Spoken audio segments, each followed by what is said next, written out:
अपनी पत्नी एलिसन के आत्महत्या के बाद उसका शरीर बाथटब में मिलने के बाद साइकोलॉजिस्ट डॉक्टर डेविड कैलवे ने अपने 9 साल बेटी एमिली के साथ न्यूयॉर्क जाने का फैसला किया।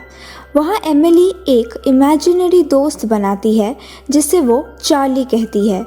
चार्ली के साथ उसकी दोस्ती डेविड को परेशान करने लगती है, जिसके बाद उनकी मरी हुई बिल्ली बाथटब में मिलता है। तो एमिली से पूछने के बाद उसका ये दावा है कि वो चार्ली का शिकार थी।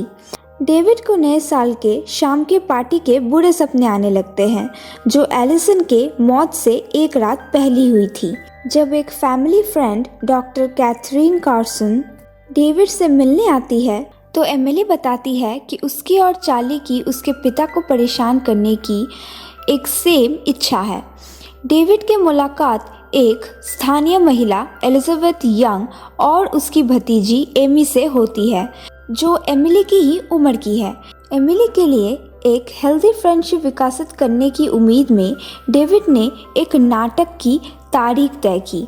एमी उसे दोस्त बनाने के लिए उत्सुकता दिखाती है और अपनी एक गुड़िया एमिली को देती है, लेकिन खेल तब खराब हो जाता है जब एमिली एमी की गुड़िया का चेहरा काट देती है।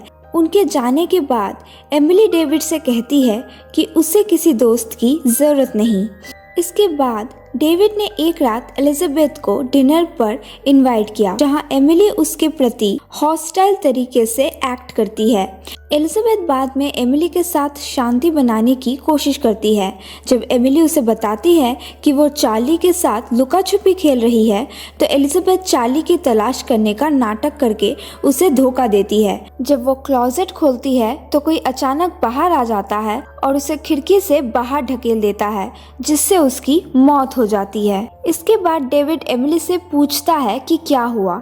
एमिली का दावा है कि चार्ली ने एलिजाबेथ की हत्या कर दी और एमिली को बॉडी को छिपाने में मदद करने के लिए मजबूर किया। वो डेविड को बॉडी का लोकेशन बताती है और डेविड ने एलिजाबेथ को खून से भरे बाथटब में पाता है, जैसे एलिसन की मृत्यु हुई थी। चाकू से खुद को आर्म्ड करके वो बाहर जाता है, जहां वो अपने पड़ोसी से मिलता है और मानता है कि उसका पड़ोसी चार्ली है।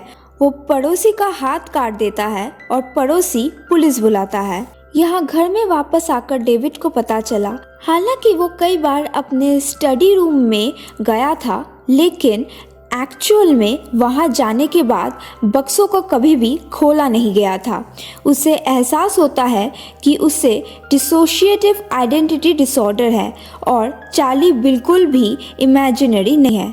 इनफैक्ट चार्ली खुद डेविड है। जब भी चार्ली उभरता है, डेविड अपने स्टडी रूम में होता है और आखिरकार उसे अपनी पत्नी की मृत्यु से एक रात पहले की नए साल के शाम की पार्टी भी याद आता है। उसने एलिसन को किसी बाकी मेहमान के साथ बाहर निकलते हुए पकड़ लिया था। चार्ली को डेविड के गुस्से को व्यक्त करने के तरीके रूप में बनाया गया था, ताकि वो अपने पत्नी की हत्या कर सके। ऐसा तो डोसाइल डेविड करने के लिए बहुत सभ्य था। एमिली को अपने पिता के स्प्लिट पर्सनालिटी के बारे में पूरे समय पता था, लेकिन उसने उसे नहीं बताया क्योंकि वो श्योर नहीं थी कि किस पर्सनालिटी ने उसकी माँ की हत्या की, जब तक कि चार्ली ने एलिजाबेथ को नहीं मार डाला। एक बार जब डेविड को सच्चाई का एहसास होता है तो वो चार्ली द्वारा पूरी तरीके से कंज्यूम्ड हो जाता है, जिसके कारण वो लोकल शेरिफ की हत्या कर देता है, जो पड़ोसी के जांच करने के लिए आता है। एमिली मदद के लिए कैथरीन को बुलाती है, जो चार्ली को चकमा देती है और उस गुफा में भाग जाती है जहां वो मूल रूप से चार्ली से मिली थी। कैथरीन शेरिफ के लाश में से बंदूक लेती है और चार्ली को गुफा में पाती है। वो डेविड होने का नाटक करता है और कैथरीन पर हमला करता है। कैथरीन डेविड से उसकी जानलेवा दूसरी पर्सनालिटी से लड़ने की विनती करती है और चार्ली का कहना है कि डेविड अब मौजूद नहीं है। एमिली उभरती है और चार्ली से कैथरीन को जाने देने की विनती करती है।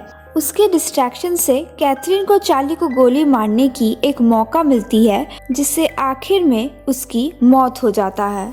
मूवी के अंत में हम देखते हैं कि एमिली कैथरीन के साथ अपने नए जीवन में स्कूल की तैयारी कर रही है, लेकिन एमिली का खुद का 2 सिर वाला पिक्चर बनाना ये जताता है कि उसे भी डिसोसिएटिव आइडेंटिटी डिसऑर्डर भी हो सकता है।